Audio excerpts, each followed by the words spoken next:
So a lot of people think that if something's free, that you should just take the opportunity. Doesn't matter what it is, as long as it's free, take it. You never know what'll happen. But not every free deal is worth the cost because some of the worst times I've ever had in this business is from these free deals. Hello, everyone. I'm Jonathan Aquino, and I help teach the next generation. So, free. We all love that word. Oh, I know. I love that word too. But in the context of business and startups and all that stuff, free can be very misleading.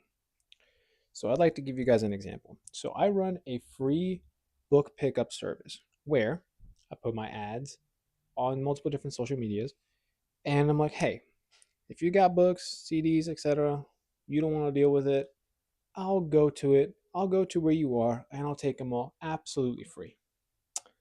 And you know, if I don't have to pay for inventory and I just get shit for free, fucking big cha-ching for me. That's free inventory coming in. All the extra money that I get from the trash, thumbs up. However, big however, I have had some occasions where we had a free big pickup, like a big library pickup. I'm talking like 10,000. And I can tell you from experience, that was probably the worst one because we, my co founder and I, went through all of it. Fuck all money. Fuck all. No FBA profit. No money back profit, buyback profit. And since they're all library, couldn't give them to the bookstore that accepts it because they don't accept library items. Took us like 3 days. So that's 3 days. We're never getting back in our lifetime. And the same happens in the same for founders, entrepreneurs, etc. You will get a lot of opportunities. You will get a lot of job opportunities. You will get a lot of, favors and such. And at the start, yeah, absolutely. Say yes to everything. You're starting out, you have no fucking idea what you're doing. Go ahead, say yes to everything. As you start to hone your craft, figure out where you are in the marketplace, etc. If you keep doing that, you're going to overcommit. You're going to be very undercompensated and be pissed the fuck off. So, at certain point, you should start saying no. And no will be your favorite word.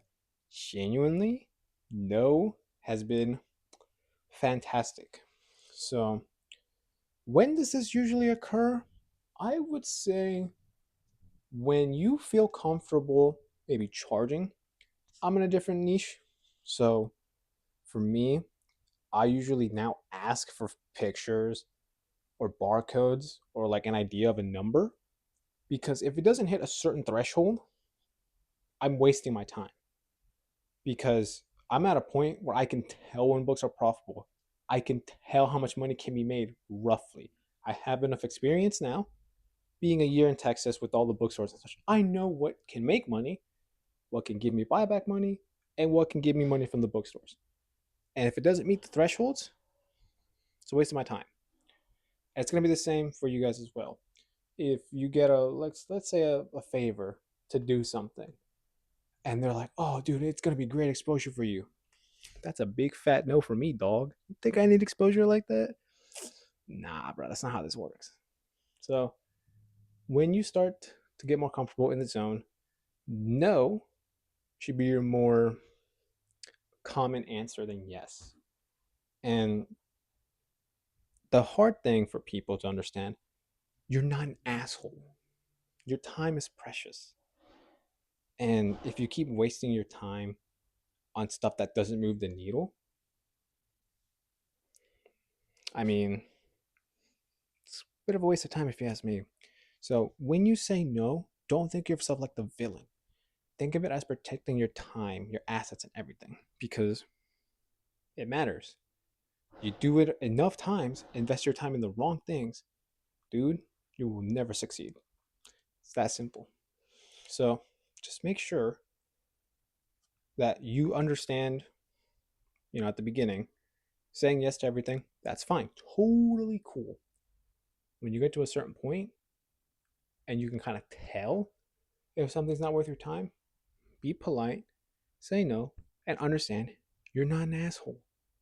When the good opportunities come, then you can invest more time and assets into those opportunities because they move the needle up for you.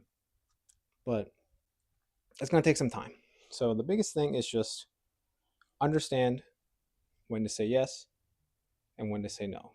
Don't chase all the yeses. You need to be selective later on. At the start, sure, every yes is an opportunity. Woo! But you will hit a point where if you say yes, you are negatively impacting the trajectory. Can never say that word right. The trajectory of your life. So, no will be your favorite word soon enough. So, yeah, I'm always terrible with these endings, but if you want to have a quick talk, there's a link down below in the description. We can have a little talky talk and have a great time. Peace.